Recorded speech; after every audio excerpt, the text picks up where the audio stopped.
It's a statement from Brisbane that they want to go big, Pete. There are some massive, massive names that we can talk about as being all well and truly credentialed enough to take this job. Yeah, and you're picking up the phone and talking to them all, right? You try and see, and I think you said it recently about they're still very early days in that process because you don't want to take anything off the table. We've seen some great coaches come into the league and are now gone. Can you entice them to come back? Do you go and get a new voice? As you mentioned, Justin Tatum, Josh King, how successful they've been. But not only that, if you go and get that new coach or that new talent we haven't seen, what connections do they have? Whether it's key Aussies who are overseas, do they have a bit more enticement into bringing them back? All of that can be a flow-on effect, but they've got to nail it. They've got to go out there and make a big fish. I'm with Olgun. I don't think it's going to be an assistant coach locally. I think it's going to be someone either that we know or another really big name that comes in and puts them right at the forefront. When you look around the league at some of the coaches who've come in recently and had success, Justin Tatum, Scott Roth, Josh King, what's the through line there? I think the Bullets see leadership as priority number one. X's and O's, they feel like comes with anybody.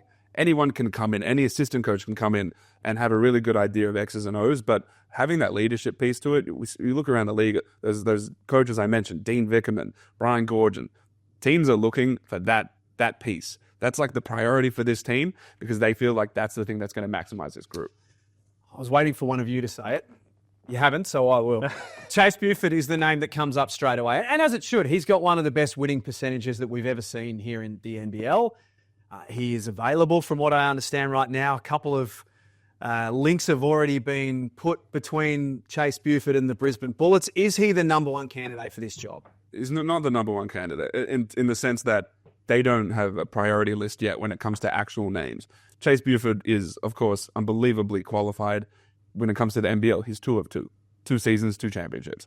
From what I understand, people I've spoken to around the situation, he has signaled to those around him that he is open to the position. He's open to a return to the NBL, and that includes this Brisbane Bullets position. So if you are the Brisbane Bullets, it is, to put it lightly, in your due diligence to reach out to Chase Buford and see what he wants and see if there's a way to make that happen. That is the type of person I think they should bring in. He's someone who, if you speak to people around the Kings, has a commanding voice, is obviously proven from a win-loss record. He ticks all the boxes, I think. When it comes to their priority list at this point, it is very, very early in the process.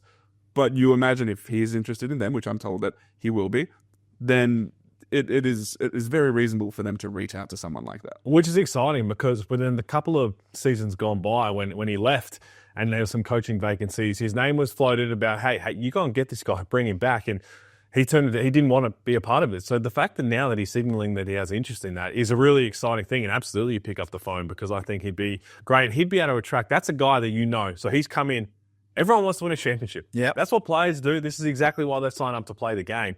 That man only knows how to win championships. So if you get a guy of his caliber, all of a sudden you get his phone off the hook with some players being like, Chase, I want to play for you. There are obviously coaches, I should say, from overseas that we don't know about. It's hard for us to speculate on who they might be. So for us, it's more about speculating what we do know.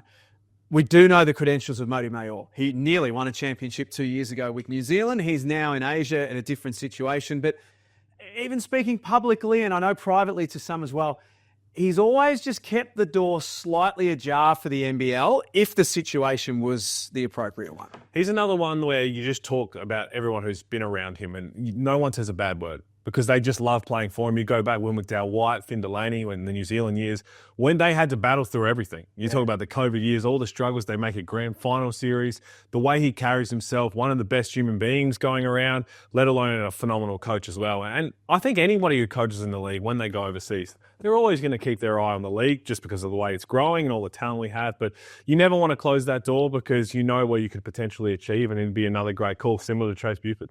They're 2 of the coaches who obviously had some success in the NBL, left, and I know for a fact that they still keep tabs on the NBL. They're always asking questions, they're prodding, they're looking at the NBL. We all know that Mody keeps tabs. They look at the NBL to potentially poach talent as well. So they keep a really close eye on it. And you look at those 2, again, the through line that we keep talking about is that leadership piece. They fulfill that, and they've demonstrated that not just throughout their coaching careers, but in the NBL as well. Trevor Gleeson, almost no chance. Would that be fair? I don't think Trevor Gleeson leaves his current position to enter a position like this. But again, he does tick all those same boxes. And even if that's what you heard and we've been hearing it for the last couple of years, you still pick up the phone. Absolutely. And say, look, Would you be interested? And maybe even start with what would it take for you to even get interested? Lead off with that, because you talk about success rates and winning. I mean, it doesn't get much better than Trevor Gleeson either. The other one I want to ask you about, if we're thinking, I know that we're thinking that this is going to be more an experienced person's job. So hence we haven't spoken about highly credentialed assistants like a Jacob Chance, and we will get to some of those. Sam McKinnon, we have to bring his name up because they used to have mad love, and now, baby, they got bad blood. Thank you, Taylor Swift. But there was a time there where Sam McKinnon would have been an obvious candidate for this, but there's been so much that's gone on between Brisbane and Sam. Is there any possibility, do we think, from either Brisbane or Sam to entertain a conversation here? I think Sam McKinnon would be interested. He's still got connections in Brisbane as well through his family. But again, in the same breath, when I say that this doesn't feel like an assistant coach is going to get this job because of what the Bullets are looking for, that necessarily means that Sam McKinnon probably doesn't fill the criteria for what they're looking for at this moment in time. Yeah, I don't think you're getting rid of Justin Schueller to bring in assistant coach. Like, Sure. I really don't think that's The step forward thing. That's what they talk about. It's aligning with our path. It really seems like all the assistant coaches are going to be out of a chance. So to put a full stop on Brisbane for now, Olgun, you say they're in no rush at this stage? They're not in no rush. They're at the start of their process, is what I'll say. It seems like they will entertain everything when it comes to some of the proven pieces out there that they could maybe look at.